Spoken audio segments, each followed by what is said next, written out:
जीवन का मूल्य और जीवन की कीमत तभी तुम्हारे साथ बढ़ेगी जब तुम अपने आप को समझोगे और हर दिन के मूल संकट से एक और मूल अवसर निकाल कर बाहर लाओगे। ये बिल्कुल उसी प्रकार है जैसे तुम दूध से मक्खन निकाल लेते हो और फिर भी छाछ को कहते हो बड़ा गोरस है, ये बड़ा काम की चीज है। हाँ? तुम ये प्रयास करो, ये जितना ज्यादा से ज्यादा इसमें तुम मनन करोगे और जितना इसमें चिंतन करोगे उतने बड़े हो जाओगे।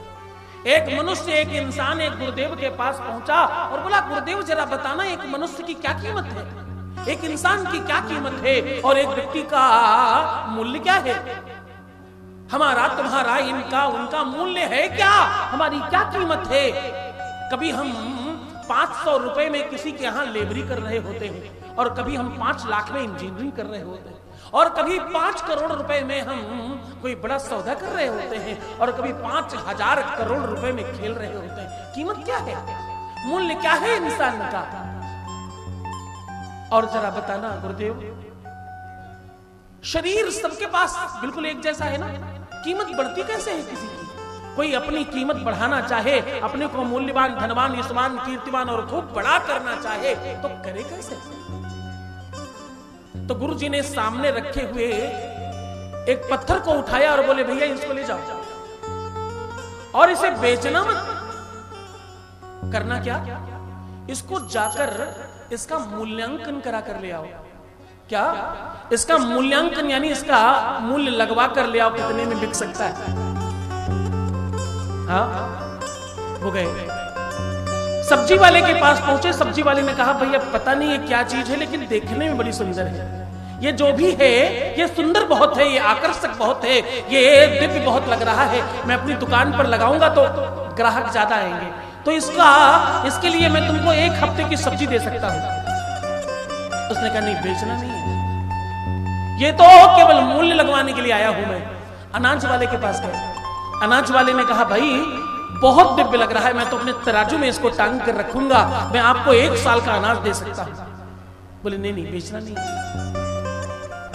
धीरे धीरे कपड़े वाले के पास, बर्तन वाले के पास और फिर सुनार के पास पहुंचे। सुनार ने कहा, भैया इसके लिए मैं तुम्हें 10 करोड़ रुपए दे सकता हूं, ये बहुत बहुमूल्य रत्न है, इसके मैं 10 करोड़ रुपए दे सकता हूं।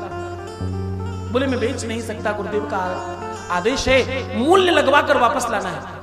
और आगे बढ़े, एक जौहरी मिला। जौहरी ने जैसे ही उस रत्न को देखा वैसे ही उसने अपने जेब से रुमाल निकाला, जमीन में बिछाया और उसको उसके ऊपर रखा, उसकी परिक्रमा करी और उसको 7 बार दंडवत प्रणाम किया और बोले, मूर्ख ये लाल लिए घूम रहा है, इसका कोई मूल्य नहीं, ये बहुमूल्य है, ये चेक पकड़, जितना भी चाहता है उतना भर ले, ये यहीं छोड़कर जा, ये लाल है, इसकी कोई कीमत नहीं, ये बेशकीमती है ये। बोले बेच नहीं सकता, गुरुदेव ने कहा है। वापस आए और बोले, गुरुजी मैं समझ गया, मेरा मन का जो प्रश्न था उसका जवाब आपने बिना कुछ कहे दे दिया। अगर मैं इस सब्जी वाले के पास जाकर टूट जाता तो मुझे थोड़ी सब्जी मिलती, अनाज वाले के पास टूटता तो कुछ अनाज मिलता, बर्तन वाले के पास, कपड़े वाले के पास, अपितु सुनार के पास टूटता तो मुझे 10 करोड़ रुपए मिलते। लेकिन जब मैं जौहरी के पास पहुंचा तो वो कह रहा है, ये बेशकीमती है, जो चाहो वो भर लो, जितना चाहो इस चेक में नंबर भर लो और उसको जाकर कैश करवा लो। मैं ये जान न पाता, इंसान बिल्कुल वैसा ही है, जितनी जल्दी टूट जाएगा, जितनी जल्दी क्रैक हो जाएगा, दरक जाएगा, उतनी जमीन पर बिछाया जाएगा और जितना मूल्यवान होगा उतनी पूजा जाएगा। जितना अडिग रहेगा, जितना विश्वासी बनकर बैठा रहेगा उतना ज्यादा पूजा जाएगा और उसकी मूल्य, उसकी कीमत उतनी ज्यादा होगी।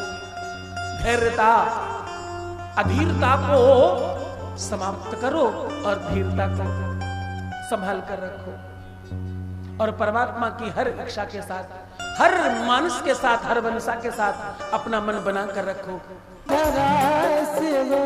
धरा